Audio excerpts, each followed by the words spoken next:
warahmatullahi wabarakatuh. Alhamdulillah hamdan katsiran thayyiban mubarakan fihi kama yuhibbu rabbuna wa yarda. Asyhadu an la ilaha illallah wahdahu la syarika lah wa asyhadu anna Muhammadan abduhu wa rasuluhu la nabiyya ba'dah. Allahumma shalli wa sallim ala hadzal nabiyil karim Muhammadin sallallahu alaihi wasallam wa ala alihi wa ashabihi wa man ittaba'ahum bi ihsanin ila yaumiddin, amma ba'd. Para jemaah hadirin sekalian, salat zuhur yang dirahmati Allah Subhanahu wa taala. Ada sebuah hadis Nabi dalam riwayat Imam Bukhari dalam Al-Adabul Mufrad beliau dari sahabat Abu Hurairah radhiyallahu taala anhu, qila ya Rasulullah sallallahu alaihi wasallam. Pernah ada seorang yang minta pendapat kepada Nabi sallallahu alaihi wasallam, berdialog kepada Rasulullah sallallahu alaihi wasallam. Ya Rasulullah, inna fulanatan taqumul lail. Ya Rasulullah, ada seorang perempuan, si fulana, taqumul lail, rajin salat malam. Orang yang biasanya kalau rajin salat malam pasti salat wajibnya sudah terpenuhi. Wa tasumun nahar, rajin puasa sunnahnya. Wa tasaddaq, rajin pula ya Rasul dia bersedekah. Wa tu'zi jiranaha bilisaniha. Tapi ya Rasul, dia sholat malamnya rajin, puasa sunnahnya rajin, sodakohnya rutin, tapi dibarengi dengan tu'zi jironah, dia sering mengganggu tetangganya dengan lisannya. Tetangganya tidak merasa aman dari ucapannya, dari pembicaraannya, entah itu fitnah, entah itu gunjingannya, caciannya dan lain sebagainya. Lalu Nabi bersabda, la khaira fiha hiya min ahlin nar. Tidak ada kebaikan bagi perempuan tersebut, dia termasuk penghuni neraka. Wa fulana, ya Rasul, ada lagi seorang perempuan, tusallil maktubah, dia sholat 5 waktu doang. Wa tasaddaq bi aswarin, dia bersedekah hanya dengan sepotong keju. Wala tu'zi ahadan, tapi dia tidak menyakiti siapapun. Kata Nabi, hiya min ahli jannah, dia termasuk penghuni surga. Dari hadis yang mulia ini, ketika Nabi SAW ditanya tentang seseorang perempuan, yang memang hadisnya berisi tentang pertanyaan perempuan, tapi hadis ini pun berlaku untuk kaum laki-laki. Seseorang yang rajin sholat, rajin puasa sunnah, tapi kok sama Nabi kebaikannya dinafikan, dia justru malah menjadi calon penghuni neraka. Apa sebabnya? Sebabnya dia telah memisahkan antara ibadah dengan perilaku baiknya. Dia rajin sholat, tapi sholatnya tidak merubah akhlaknya. Dia rajin puasa, tapi puasanya tidak mendidik perilakunya.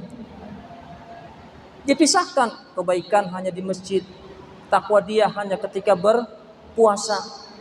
Namun ketika ibadah selesai dia lakukan, dia kembali melakukan larangan-larangan Allah Subhanahu wa taala.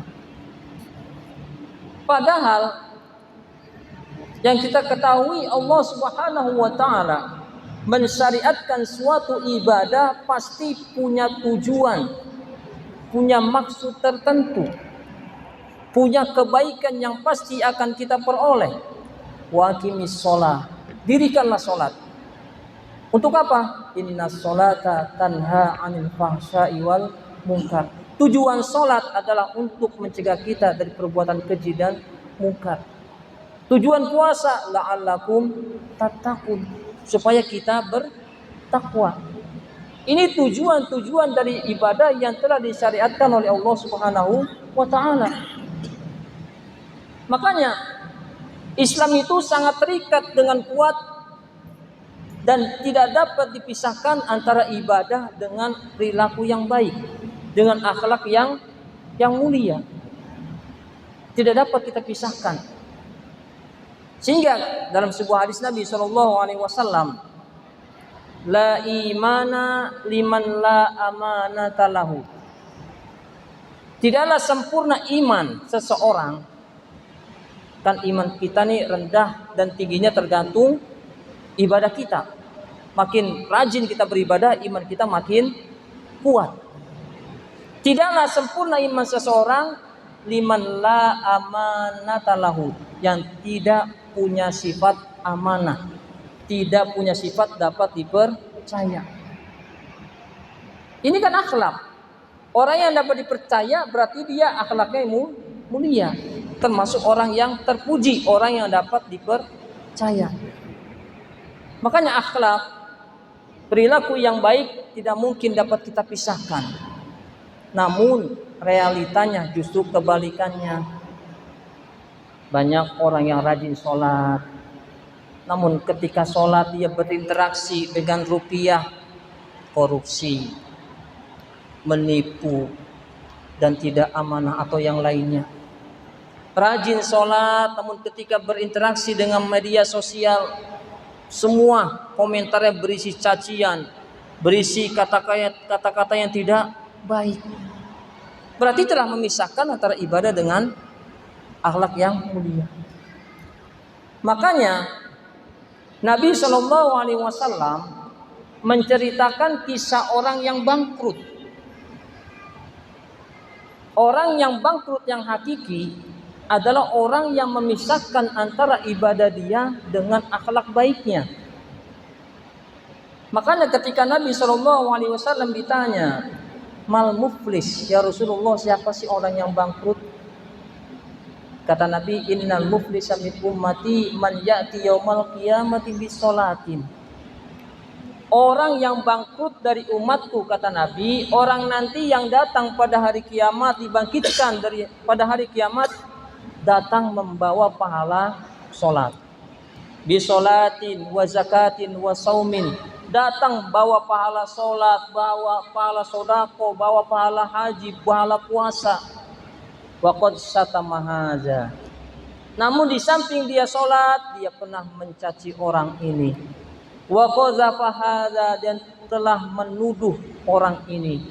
Wa akala mala hadza, telah mengambil harta orang ini. Wa safaka dama hadza, dia telah membunuh orang ini. Wa daraba hadza, telah memukul orang ini. Ibadahnya rajin tapi diikuti dengan akhlak-akhlak yang tidak baik kepada orang lain. Makanya di yaumil qiyamah nanti fayutu hadza min hasanatihi, ketika dia berbuat zalim kepada si A, pahala salatnya dikasih kepada orang yang kita zalimi.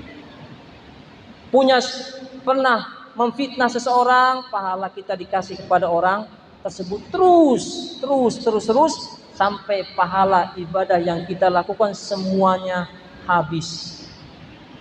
Faturi hafinnar, sehingga kita dilemparkan ke dalam neraka. Makanya ini kita harus introspeksi diri. Sudah sejauh mana maksud, tujuan ibadah sholat yang Allah syariatkan kepada kita, sudah merubah akhlak kita sejauh mana?